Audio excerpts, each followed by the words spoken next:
জয় মা। কৃপাং কুরু মহাদেবী সুতেষু প্রণতেষু চ চরণ আশ্রয় দানেন কৃপাময়ী নমস্তুতে। স্বামী পূর্ণাত্মানন্দ মহারাজের লেখা চিরন্তনী সারদা নামক গ্রন্থ থেকে আমাদের পাঠ চলছে মাতা ঠাকুরানী স্বামী বিবেকানন্দ ও স্বামী ব্রহ্মানন্দের দৃষ্টিতে। আজ দ্বাদশতম দিন পাঠ হচ্ছে। এখন আমরা স্বামী বিবেকানন্দ মা কি দৃষ্টিতে মাকে দেখতেন সেই সব ঘটনাগুলি আমরা এখন পাঠ করে চলেছি। আরও একটি ঘটনার বিবরণ এই প্রসঙ্গে দেওয়া যেতে পারে। 1889 খ্রিস্টাব্দের ফেব্রুয়ারি মাস শ্রী শ্রী মা লক্ষ্মী দিদি, স্বামী যোগানন্দ, স্বামী শারদানন্দ, স্বামী অদ্ভুতানন্দ, স্বামী অভেদানন্দ, মাস্টার মশাই শ্রীম প্রমুখের সঙ্গে আঁটপুরে এসেছেন স্বামী প্রেমানন্দের পূর্বাশ্রমের বাড়িতে। স্বামীজি তখন সেখানেই ছিলেন। শ্রীমাকে দেখেই স্বামীজি ঠিক যেন একটি শিশুতে রূপান্তরিত হয়ে গেলেন।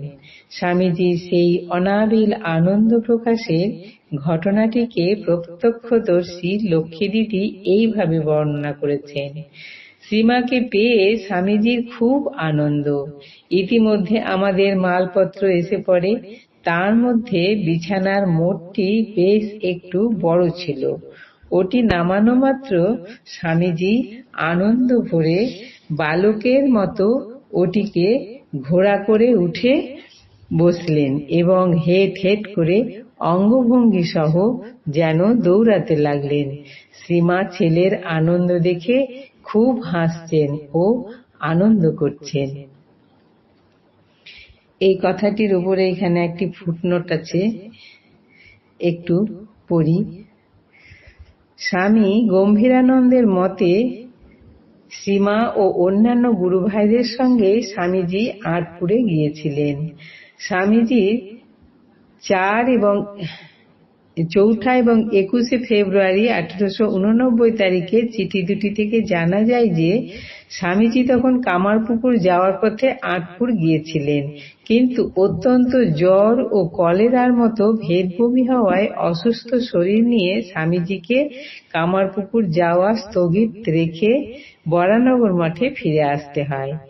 ওই যাত্রার সঙ্গী স্বামী অভেদানন্দের আত্মজীবনীতে ওই সম্পর্কে বর্ণনা দেখে এবং স্বামীজির 21 ফেব্রুয়ারি 1889 তারিখের চিঠিটিতে কামারপুকুর যাওয়া সম্পর্কে অস্পষ্টতা দেখে স্বামী গম্ভীরানন্দ লিখেছেন, আমরা অনুমান করিলাম অসুখ লইয়াই স্বামীজি কামারপুকুরে গিয়াছিলেন। অবশ্য ওই যাত্রার অপর সঙ্গী মাস্টারমশাইয়ের স্মৃতি অনুসারে স্বামীজি কামারপুকুর যাননি। মাস্টারমশাইয়ের বক্তব্যটি শ্রী মায়ের সেবক স্বামী শারদানন্দ কথিত শ্রী মায়ের জীবনীতেও সমর্থিত হয়। স্বামী শারদেশানন্দ বলেছেন, আমরা উপস্থিতিতে স্বামী কেশবানন্দ একদিন শ্রীমাকে জিজ্ঞাসা করেছিলেন স্বামীজি কামারপুকুরে এসেছিলেন কিনা। উত্তরে মা বললেন, না, নরেনের কামারপুকুরে আসা হয়নি। 2 বার আসতে চেয়েছিল, কিন্তু 2 বারই হয়নি। প্রথমবার আঁটপুর পর্যন্ত এসেছিল। সেখানে বাবুরামের মা শিলন মাছের ডিম দিয়ে একটি তরকারি করেছিলেন ওদের জন্য। সেটা খেয়ে নরেনের পেট খারাপ হয়। এত বেশি হয় যে আঁটপুর থেকে কলকাতা ফিরে যেতে হয় তাকে। আরেকবার কামারপুকুর যাওয়ার পথে বিষ্ণুপুর পর্যন্ত এসে সেখানে রাত্রিবাস করেছিল। যাত্রার আগে কলকাতা থেকে একটা জরুরি টেলিগ্রাম পেয়ে নরেনকে তক্ষুনি কলকাতায় চলে আসতে হয়। কামারপুকুর আসা আর হলো না নরেনের। সব শুনে কেশবানন্দ স্বামী মাকে বললেন, আসলে ঠাকুর চাননি যে স্বামীজি কামারপুকুরে আসেন। কলকাতার ছেলে স্বামীজি, কামারপুকুরে তার কষ্ট হবে, তাই ঠাকুর তাকে আসতে দেননি। মা বললেন, কি জানি বাবা। আজ এই পর্যন্তই। জননীং শারদাং দেবীং রামকৃষ্ণং জগদ্গুরুং পাদপদ্মে তয়ো স্থিত্বা প্রণমামি মুহুর্মুহুঃ।